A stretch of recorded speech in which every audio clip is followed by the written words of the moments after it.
ಈ ದೃಷ್ಟಿಯಿಂದ ವೀಕ್ಷಕರಲ್ಲಿ ಮನವಿ ಅಂತಂದರೆ ಡಿಪ್ರೆಷನ್ ಕಾಯಿಲೆಯನ್ನು ನೀವು ಅರ್ಥ ಮಾಡಿಕೊಳ್ಳಿ.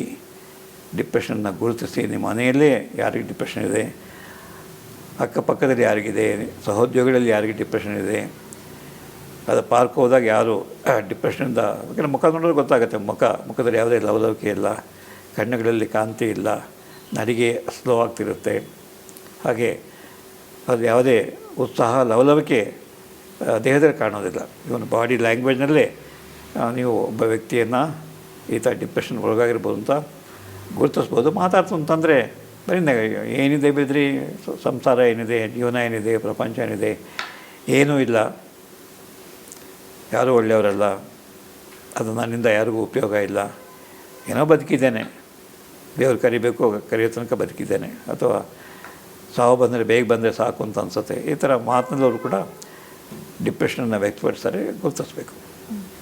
ಇನ್ನು ಭಾರತದಲ್ಲಿ ಅಧ್ಯಯನಗಳ ಪ್ರಕಾರ ಡಿಪ್ರೆಷನ್ ಕೇಸಸ್ ಜಾಸ್ತಿ ಇದೆ ಅಂತ ವರದಿಯಾಗಿದೆ. ಇದಕ್ಕೆ ಪ್ರಮುಖವಾಗಿ ಏನು ಕಾರಣ ಇದೆ? ಒಂದು ಭಾರತೀಯರು ಅಥವಾ ಪೌರ್ವಾತ್ಯ ಜಗತ್ತಿನ ಜನ ಹೆಚ್ಚು ಭಾವನಾತ್ಮಕ ಜೀವಿಗಳು.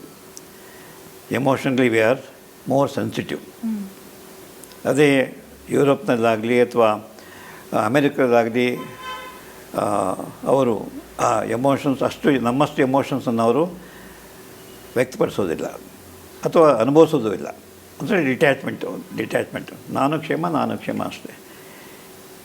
ಇಲ್ಲಿ ಮನೇಲಿ ಒಬ್ಬರಿಗೆ ತೊಂದರೆ ಆಯಿತು ಅಂತಾರೆ ನಾವು ಅವ್ರ ಬಗ್ಗೆ ಚಿಂತೆ ಮಾಡ್ತೇವೆ. ಹಾಗೆ ಭಾವಜೀವಿಗಳು ಅಂತ ಏನು ಹೇಳ್ತೇವೆ. ಸೊ ಭಾರತೀಯರು ಹೆಚ್ಚು ಭಾವನಾತ್ಮಕವಾಗಿ ಸೆನ್ಸಿಟಿವ್ ಆಗಿರ್ತಾರೆ, ಸೂಕ್ಷ್ಮವಾಗಿರ್ತಾರೆ. ಅದನ್ನು ಮುಖ್ಯವಾಗಿ ನಮ್ಮ ಸ್ತ್ರೀಯರು, ಹೆಣ್ಣುಮಕ್ಕಳು. ಸೊ ಹೆಣ್ಣು ಮಕ್ಕಳಲ್ಲಿ ಯಾವುದೇ ಪ್ರೀತಿ ಆಗ್ಬೋದು, ದುಃಖ ಆಗ್ಬೋದು, ಭಯ ಆಗ್ಬೋದು, ಇವೆಲ್ಲ ಅವರು ಹೆಚ್ಚು ಅನುಭವಿಸ್ತಾರೆ ಮತ್ತು ಅದನ್ನು ಪ್ರಕಟ ಮಾಡ್ತಾರೆ. ಸೊ ಆ ದೃಷ್ಟಿಯಿಂದ ಡಿಪ್ರೆಷನ್ ಭಾರತೀಯರಲ್ಲಿ ಸ್ವಲ್ಪ ಜಾಸ್ತಿ ಅನ್ನೋದಕ್ಕೆ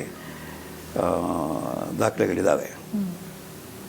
ಓಕೆ, ಇವಾಗ ಡಿಪ್ರೆಷನ್ಗೆ ಒಳಗಾಗಿರೋ ವ್ಯಕ್ತಿಗೆ ಚಿಕಿತ್ಸೆ ಕೊಡಲಿಲ್ಲ ಅಂದರೆ ಏನೆಲ್ಲ ಒಂದು ಡಿಪ್ರೆಷನ್ ಭಾಳ ದಿವಸ ಉಳ್ಕೊಳುತ್ತೆ, ತಿಂಗಳಾನುಗಟ್ಟಲೆ ಉಳ್ಕೊಳುತ್ತೆ, ವರ್ಷಾನುಗಟ್ಟಲೆ ಉಳ್ಕೊಳುತ್ತೆ ಒಂದು.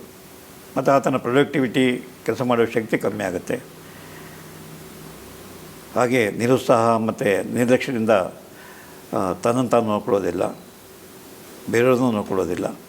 ಆಮೇಲೆ ಕೊನೆಯ ಹಂತವಾಗಿ ಸಾವಿನ ಬಯಕೆ, ಆತ್ಮಹತ್ಯೆ.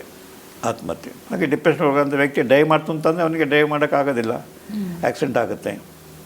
ಅಥವಾ ಮನೆಯಲ್ಲಿ ಸುರಕ್ಷತಾ ಕ್ರಮಗಳನ್ನು, ಈಗ ಡಿಪ್ರೆಷನ್ ಆಗಿರ್ತಕ್ಕಂಥ ವ್ಯಕ್ತಿ ಅಡುಗೆ ಮನೆಗೆ ಹೋಗಿ ಒಲೆ ಎಷ್ಟು ಅಂತಂದರೆ ಯಾವಾಗ ಆರಿಸ್ಬೇಕು ಗೊತ್ತಾಗೋದಿಲ್ಲ. ಅಥವಾ ಬಿಸಿ ಪಾತ್ರೆಗಳು ಮುಟ್ಟುವಾಗ ಆಕೆ ಎಚ್ಚರಿಕೆ ಕ್ರಮ ಗಾಯಗೊಳ್ಬೋದು, ಅದು ಹೊರಗಡೆ ಬಂದಾಗ ಬೀಳ್ಬೋದು.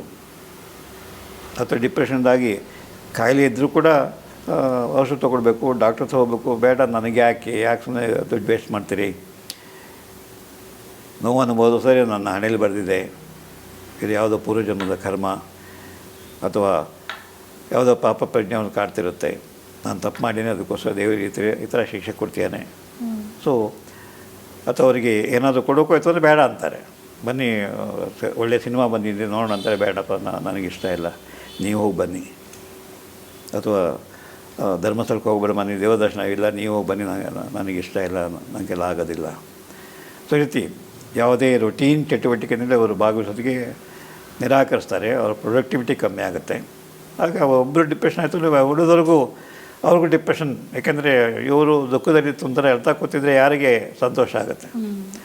ಮಕ್ಕಳು ಅವರು ಡಿಪ್ರೆಷನ್ಗೆ ಹೋಗ್ಬೋದು, ಅಥವಾ ಗಂಡನಿಗೆ ಡಿಪ್ರೆಷನ್ ಬಂದರೆ ಹೆಂಡತಿ ಡಿಪ್ರೆಷನ್ಗೆ ಹೋಗ್ತಾರೆ, ಮಕ್ಕಳಿಗೆ ಡಿಪ್ರೆಷನ್ ಬಂದರೆ ತಂದೆ ತಾಯಿಗಳು ಡಿಪ್ರೆಷನ್ಗೆ ಹೋಗ್ತಾರೆ. ಇದು ಸಾಂಕ್ರಾಮಿಕ ಆದರೆ ನ್ಯಾಚುರಲಿ, ಯಾಕೆಂದರೆ ಎಮೋಷನ್ಸ್ ಆರ್ ಕಂಟೇಜಿಯಸ್. ನೀವು ಕೋಪ ಮಾಡ್ಕೊಳ್ಳಿ, ನಿಮ್ಮ ಮುಂದೆ ಇರೋರಿಗೂ ಕೋಪ ಬರ್ತದೆ. ನೀವು ಶಾಂತವಾಗಿ ನಗ್ತಾ ಇರಿ, ಮುಂದೆ ಇರೋರು ನಗ್ತಾರೆ. ನೀವು ಅಲಕ್ಷರ್ ಮಾಡಿ ಬೇರೆ ಒಳ್ಳೆಯರು ಕೂಡ ಅವ್ರ ಮುಖನೂ ಬಾಡುತ್ತೆ. ಯಾಕೆ ನೀವು ಅಳ್ತಾ ಇದ್ದರೆ ಬೇರೆಯವ್ರು ನಗಕ್ಕೆ ಸಾಧ್ಯ ಇಲ್ಲ. ಆ ದೃಷ್ಟಿಯಿಂದ ಎಲ್ಲ ಭಾವನೆಗಳು ಸಾಂಕ್ರಾಮಿಕ. ಅದು ಒಂದು ರೀತಿ ರಿಫ್ಲೆಕ್ಷನ್ ಇದ್ದ ಹಾಗೆ.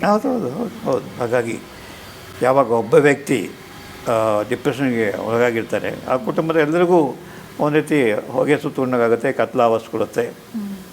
ಅಮ್ಮ ಹೇಗಿದ್ದಾರೆ, ಡಿಪ್ರೆಷನ್ಗೆ ಹೋಗಿದ್ದಾರೆ, ಅಜ್ಜಿ ಡಿಪ್ರೆಷನ್ನು ಅಥವಾ ಮಗ ಡಿಪ್ರೆಷನ್ಗೆ ಹೋಗಿದ್ದಾರೆ ಅಂತಂದರೆ ಯಾರೂ ಸಂತೋಷಕ್ಕೆ ಸಾಧ್ಯ ಇಲ್ಲ. ಯಾವುದು ಎಲ್ಲ ಮನೋರಂಜನೆ ಕಾರ್ಯಕ್ರಮ ಬಂದಾಗ್ಬಿಡುತ್ತೆ. ಇವನು ಊಟ ತಿಂಡಿ ಕೂಡ ಏನೋ ಹೊಟ್ಟೆ ಹಸಿವು, ಅನ್ನ ಸಾರು ಮಾಡ್ತೇವೆ, ಒಂದು ವಿಶೇಷ ಅಡುಗೆ ಮಾಡಬೇಕು ಅಥವಾ ಹೋಟ್ಲಿಗೆ ಹೋಗಿ ಒಳ್ಳೆ ಊಟ ಮಾಡಬೇಕು ಅನ್ನೋದು ಯಾರಿಗೂ ಇಂಟ್ರೆಸ್ಟ್ ಇರೋದಿಲ್ಲ. ಸೊ ಹಾಗಾಗಿ ಜೀವನ ಪ್ರೀತಿನೇ ಕಮ್ಮಿ ಆಗ್ಬಿಡುತ್ತೆ. ಜೀವನ ಪ್ರೀತಿ ಹಾಗೆ ಲವಲವಿಕೆ, ಉತ್ಸಾಹ, ಉಲ್ಲಾಸ ಇವೆಲ್ಲ ಕಾಣೋದೇ ಇಲ್ಲ. ವ್ಯಕ್ತಿನೇ ಅಷ್ಟೇ ಅಲ್ಲ, ಇಡೀ ಕುಟುಂಬಕ್ಕೆ ಕಡಿಮೆ ಆಗುತ್ತೆ. ಹಾಗೆ ಡಿಪ್ರೆಷನಿಂದ ನಿಮ್ಮ ರೋಗ ನಿರೋಧಕ ಶಕ್ತಿ ಕೂಡ ಕಮ್ಮಿ ಆಗುತ್ತೆ ಡಿಪ್ರೆಷನ್ ಹೋಗಾದಾಗ.